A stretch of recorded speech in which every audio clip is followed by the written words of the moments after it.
पौराणिक कथा के अनुसार एक बार गणेश जी तपस्या कर रहे थे। तभी वहां से तुलसी जी गुजरी और गणपति जी के रूप, रंग और भक्ति को देखकर उन पर मोहित हो गई और उनके सामने विवाह का प्रस्ताव रख दिया।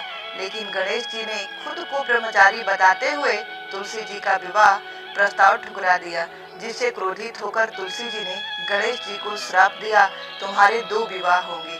गणेश जी का मुख 2 दांतों के साथ शोभायमान होता था, परंतु एक बार भगवान परशुराम ने क्रोधवश उनका एक दांत फरसे से काट दिया था, जिस कारण से गणेश जी एक दंत या वक्रतुंड कहलाने लगे।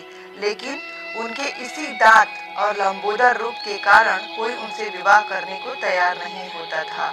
इससे रुष्ट होकर गणपति अपनी सवारी मूषक की सहायता से दूसरे देवताओं के विवाह में बाधा पहुंचाने लगे थे। तभी देवताओं ने अपनी समस्या जाकर ब्रह्मा जी से कही। ब्रह्मा जी ने सभी देवताओं और गणेश जी की समस्या का समाधान निकालने के लिए अपनी 2 पुत्रियों रिद्धि और सिद्धि को गणेश जी के पास शिक्षा ग्रहण करने के लिए भेज दिया।